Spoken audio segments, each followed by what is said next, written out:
Di satu sisi, masih ada warga yang berjuang mencari kerja. Masih ada anak-anak yang tumbuh tanpa asupan gizi cukup. Tapi di sisi lain, belasan miliar rupiah justru dialokasikan untuk mempercantik halaman kantor pemerintah. Inilah ironi yang kini ramai diperbincangkan di Jawa Barat. Di tengah suara alat berat yang mulai bekerja di Jalan Diponegoro, Bandung, sebuah proyek besar sedang berjalan. Bukan pembangunan sekolah, bukan rumah sakit, bukan juga perbaikan jalan rusak di pelosok, melainkan penataan ulang kawasan Gedung Sate, sebuah proyek yang bertujuan menyatukan halaman Gedung Sate dengan lapangan gazebo menjadi ruang publik terpadu seluas lebih dari 14.000 meter persegi. Secara konsep, ini terdengar menarik. Ruang terbuka yang lebih luas, lebih rapi, dan lebih estetik. Tapi, pertanyaannya, apakah ini yang paling dibutuhkan saat ini? Gubernur Jawa Barat, Deddy Mulyadi, menyebut proyek ini sebagai upaya memperindah kota sekaligus meningkatkan fungsi kawasan. Menurutnya, pemisahan antara Gedung Sate dan gazebo justru menghambat estetika. Bahkan, solusi lalu lintas juga ikut disiapkan. Jalan akan dibuat melingkar. Kendaraan diarahkan memutar lewat depan Pusdai, agar kemacetan saat kegiatan besar bisa diurai. Secara teknis, masuk akal. Secara visual, mungkin akan terlihat lebih indah. Tapi publik melihatnya dari sisi yang berbeda, karena angka yang terlibat tidak kecil. Total anggaran proyek ini mencapai sekitar 15,8 miliar rupiah. Seluruhnya berasal dari APBD Jawa Barat, uang rakyat, dan disinilah kritik mulai bermunculan. Banyak yang mempertanyakan urgensinya, apakah proyek ini benar-benar mendesak atau hanya sekadar mempercantik wajah pusat kekuasaan? Sejumlah warga menyuarakan kegelisahan yang sama. Di tengah kondisi ekonomi yang belum sepenuhnya pulih, uang sebanyak itu dinilai seharusnya bisa dialihkan ke kebutuhan yang lebih mendasar. Lapangan kerja, pendidikan, kesehatan. Hal-hal yang dampaknya langsung terasa, kritik juga datang dari kalangan akademisi. Seorang pakar kebijakan publik menilai, proyek ini lebih condong sebagai kebijakan simbolik, bukan solusi nyata. Artinya, lebih fokus pada tampilan luar, dibanding menyelesaikan persoalan mendasar masyarakat, dengan angka pengangguran yang masih tinggi, dan kasus stunting yang belum sepenuhnya teratasi.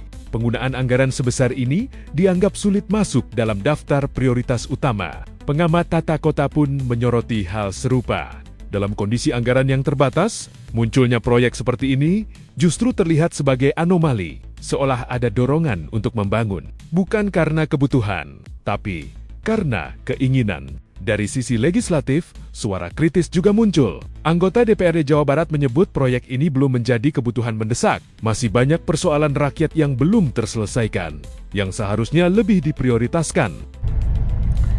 Assalamualaikum warahmatullahi wabarakatuh. Selamat siang warga Jawa Barat. Banyak sekali yang menghubungi, menanyakan terkait masalah pembangunan di area Gedung Sate, menghabiskan anggaran sebesar 15 miliar. Dengan pengerjaan yang lain, baik itu pengawasan maupun gambar, jika tidak salah, anggarannya hampir 16 miliar. Lalu tanggapan saya secara pribadi seperti apa, biar sekalian bisa mengutip di video ini bagi teman-teman yang bertanya. Satu, kami beberapa anggota DPRD tadi, nggak tahu kalau semuanya, banyak yang nggak tahu kenapa anggaran 15 miliar itu bisa lolos. Saya penasaran apakah anggaran 15 miliar untuk penataan Gedung Sate, area Gedung Sate, itu apakah ada di dalam perencanaan anggaran 2026 atau jangan-jangan disisipkan di dalam pergeseran. Yang kedua, saya secara pribadi nggak sepakat sebenarnya kalau melihat gambar yang beredar ya di media bahwa ada penyatuan antara halaman Gedung Sate gitu ya dengan gazebo. Saya pikir ini gambar, entah ya, kalau nggak tahu sejarah nggak mungkin, tapi sebagaimana kita tahu bahwa sejarah Gedung Sate dengan gazebo itu berbeda, termasuk jalan Diponegoro itu punya sejarahnya sendiri. Jadi kalau melihat keterangan yang akan dibangun dengan gambar-gambar yang beredar saat ini, sangat disayangkan nanti entah seperti apa gitu penjelasannya. dengan alasan bahwa pusatnya nanti Gazebo, ketika Gazebo Gedung Sate disatukan ini pusat menjadi satu. Ini emang kebutuhannya apa sih ngobrolin pusat jadi satu itu? Heran saya, emang urgen banget ya bahwa Jawa Barat itu harus punya pusat pemerintahan satu gitu, dibanding pengangguran yang masih tertinggi Jawa Barat, rapor pendidikan yang menurun dari tahun 2024-2025 kemarin gitu. Terus kemudian jika mengatasnamakan budaya, seni Sunda dan lain sebagainya, apakah benar Pak Gubernur menjaga kesenian dan budaya yang ada di Jawa Barat sekarang? Cek deh anggaran kebudayaan bagaimana di Jawa Barat baik tahun 2025 maupun 2026. Ya, saya pikir nggak ada urgensinya sih, sayang saja ngabisin duit. Toh masalah di masyarakat juga bukan itu yang dibutuhkan.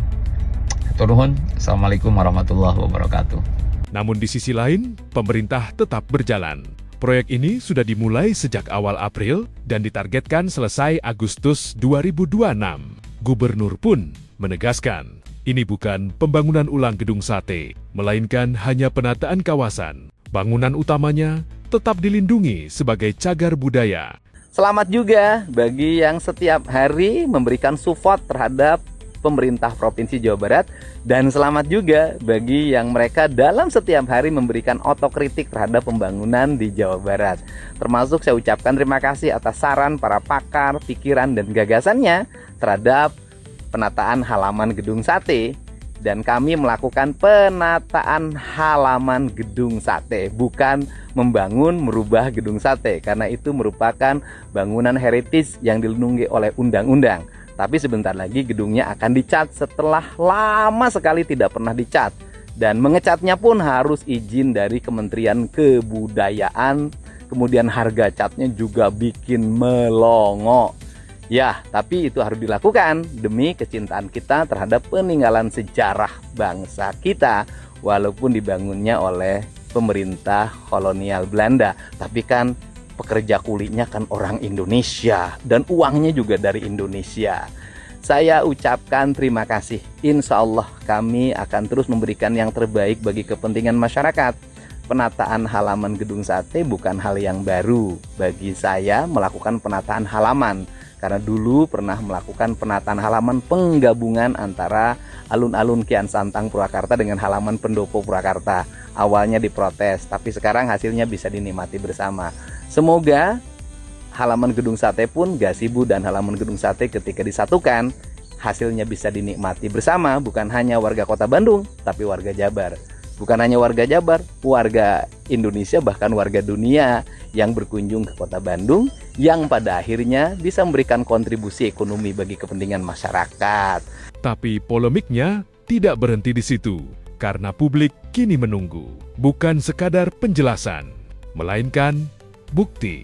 Apakah proyek ini benar-benar akan mengurangi kemacetan? Apakah ruang publik ini nantinya bisa dinikmati semua kalangan? Atau justru hanya menjadi latar foto yang terlihat indah di media sosial? Sementara itu, di tempat lain masih ada jalan rusak yang belum tersentuh perbaikan.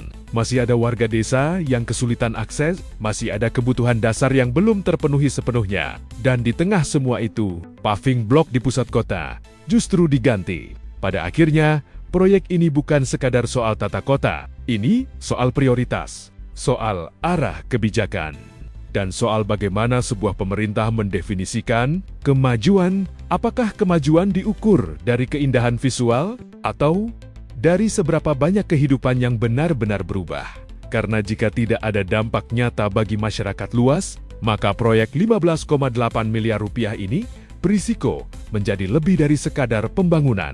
Ia bisa berubah menjadi simbol bahwa estetika kadang masih lebih diutamakan dibanding kebutuhan paling mendasar rakyat. Dan sekarang pertanyaannya kembali ke kita semua. Ini pembangunan yang visioner atau sekadar bongkar pasang demi terlihat megah?